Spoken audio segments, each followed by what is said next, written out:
دوستو، جہاں ایک طرف مسلمانوں میں جمعے کے دن کو اور عیسائیوں میں اتوار کے دن کو مقدس یعنی پوتر مانا جاتا ہے، تو وہی اس کے الٹ یہودی لوگوں میں ہفتے کے دن کو مقدس مانا جاتا ہے۔ ہفتے کے دن کو یوم سبت کہا جاتا ہے، جبکہ عام طور پر یہودی لوگ اس کو شبات کہہ کر ہی پکارتے ہیں۔ اس دن یہودی لوگ کچھ بھی نہیں کرتے ہیں۔ یہ لوگ کوئی بھی کام کرنے سے اتنا زیادہ پرہیز کرتے ہیں کہ اگر کسی کی طبیعت بھی خراب ہو جائے، یعنی اگر اس کو میڈیکل فیسلٹیز چاہیے ہوتی ہے، جب بھی اس کو نظر انداز کیا جاتا ہے۔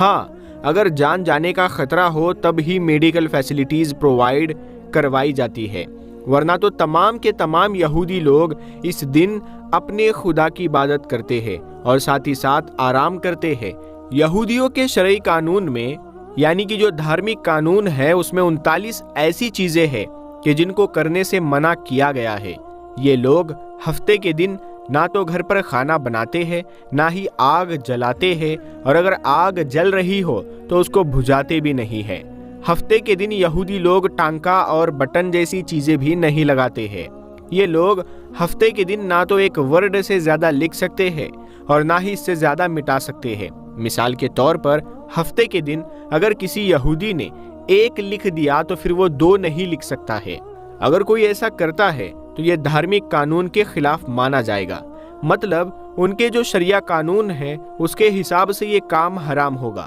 بات کر لے اگر ڈیوریشن کی،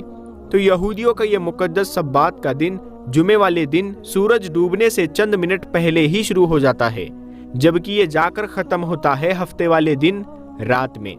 وہ بھی اس وقت جب آسمان پر 3 خاص ستارے ظاہر ہوتے ہیں۔ یا پھر دوسرے شبدوں میں آپ یہ بھی کہہ سکتے ہیں کہ ہفتے والے دن سورج ڈوبنے کے لگ بھگ 1 گھنٹے بعد تک ان کا یہ دن منایا جاتا ہے۔ دوستو، یہودی لوگ اس دن کی شروعات موم بتیاں جلا کر کرتے ہیں، جبکہ اس کے بعد شراب اور روٹی جیسی چیزوں پر اپنے پوتر کلمات پڑھتے ہیں، یعنی کہ پاکیزہ چیزیں پڑھتے ہیں، اور پھر ان کو پڑھنے کے بعد ہی ان کو کھایا یا پھر پیا جاتا ہے۔ روایتی طور پر یعنی کہ ایتہاسک طور پر یہودیوں کے یہاں پر اس دن میں 3 کھانے کھائے جاتے ہیں۔ پہلا کھانا تو یہ جمعے کی رات میں کھاتے ہیں، جبکہ دوسرا ہفتے کی دوپہر میں، اور تیسرا کھانا ہفتے کی دوپہر کے بعد میں کھایا جاتا ہے۔ جب بھی یہ تینوں کھانے کھائے جاتے ہیں تو اس سے پہلے یہ سب لوگ بیٹھ کر قدوس کہتے ہیں، جس کا مطلب ہوتا ہے مقدس، یعنی کہ پوتر شبات، یعنی ہفتے کے دن سے پہلے جو دن آتا ہے یعنی جمعے کا دن، وہ یہودیوں میں شبات کے دن کی تیاری کے طور پر منایا جاتا ہے۔ مطلب جمعے کے دن یہ لوگ اپنے سارے کام جلدی جلدی نپٹا لیتے ہیں اور اپنے گھروں پر پہنچتے ہیں، گھروں کی صفائی کرتے ہیں، اس کے بعد یہ لوگ اپنے بال کٹواتے ہیں، داڑھی مونچھیں صاف کرواتے ہیں، نہاتے دھوتے ہیں، اور پھر جب شبات کا دن شروع ہوتا ہے تو عمدہ اور نئے کپڑے پہن لیتے ہیں۔ اس دن یہودی لوگ نہ تو زیادہ بولتے ہیں، اور اگر بولتے بھی ہے تو نامناسب نہیں بولتے ہیں۔ شبات کے دن ان کا زیادہ تر وقت خاموشی میں ہی گزرتا ہے۔ اس کے علاوہ جہاں تک سوال یہ ہے کہ یہودیوں کے یہاں یہ شبات کا دن کیوں منایا جاتا ہے، یعنی ہفتے کے دن کو اتنا زیادہ خاص کیوں مانا جاتا ہے، تو اس کے پیچھے کی کئی وجہ بتائی جاتی ہے۔ ایک وجہ تو یہ بھی مانی جاتی ہے کہ کیونکہ خدا نے زمین اور آسمان کو 6 دنوں میں پیدا کیا تھا، جبکہ 7واں دن شبات کا تھا، مطلب کہ ہفتے کا دن تھا۔ جبکہ دوسری وجہ یہ ہے کہ اسی دن یہودیوں کو فوراً سے آزادی ملی تھی، مطلب بنی اسرائیل کے لوگ جس دن موسیٰ علیہ السلام کی لیڈرشپ میں مصر سے نکلے تھے، وہ دن کوئی اور نہیں بلکہ ہفتے کا ہی دن تھا۔ حالانکہ دوستو، ہفتے کے دن سے جڑا ایک اور دلچسپ واقعہ پایا جاتا ہے کہ جہاں ایک طرف یہودیوں میں تو تھوڑا کنٹروورشیل مانا جاتا ہے، مطلب اس کے سچے ہونے یا نہ ہونے پر یہودی لوگ آپس میں ایگری نہیں کرتے ہیں، مگر دوسری طرف اسلام میں تو اس واقعے کا ذکر قرآن جیسی کتاب میں بھی موجود ہے کہ جس کو اسلام میں سب سے پوتر اور سب سے مقدس کتاب مانا جاتا ہے۔ اس واقعے کے مطابق کسی دور میں خدا کی طرف سے یہودیوں کے لیے ہفتے کا دن مقدس یعنی کہ پوتر قرار دیا گیا تھا۔ ان کو اس دن ویاپار وغیرہ کرنے سے یا پھر مچھلی پکڑنے سے منع کیا گیا تھا۔ یہ دراصل خدا کی طرف سے ان لوگوں کا ایک امتحان تھا، ایک آزمائش تھی، مگر یہ لوگ اس آزمائش پر بالکل بھی کھرے نہیں اتر سکے تھے، اور بعد میں اسی وجہ سے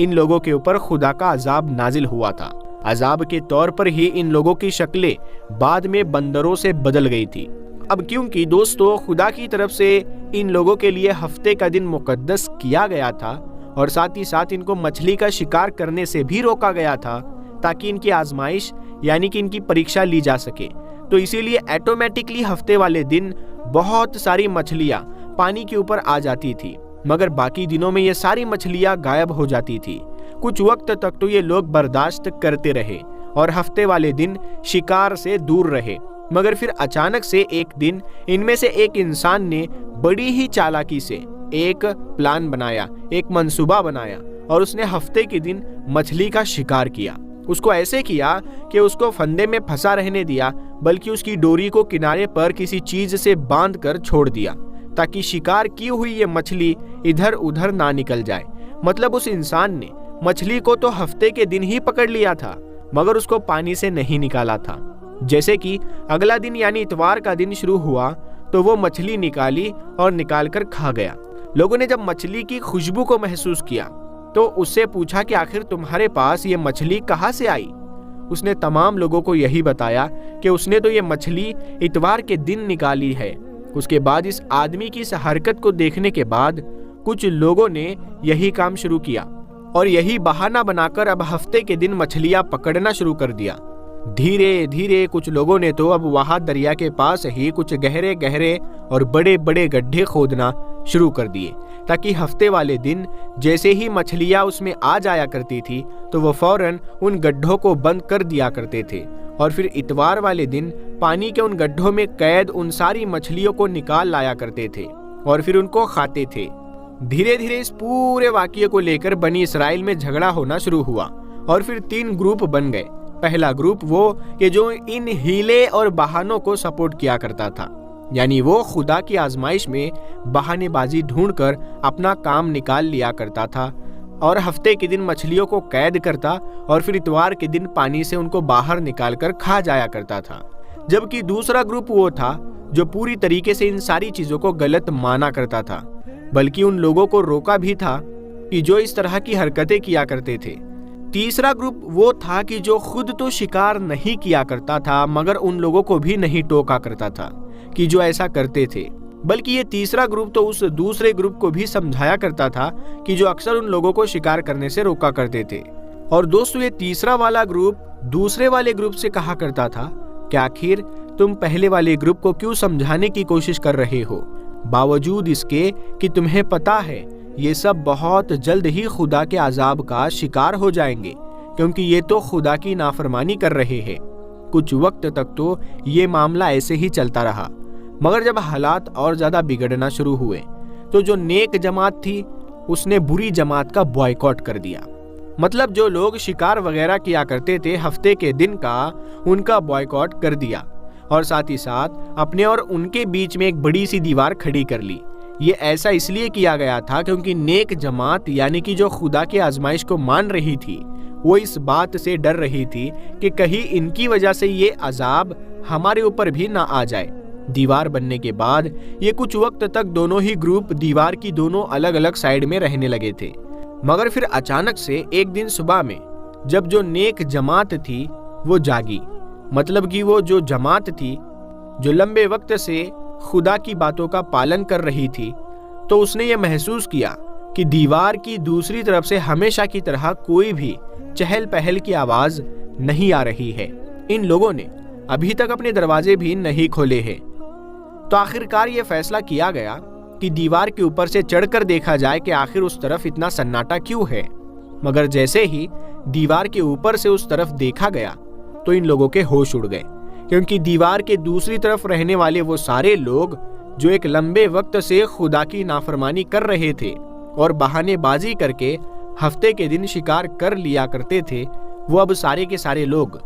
بندروں میں بدل چکے تھے۔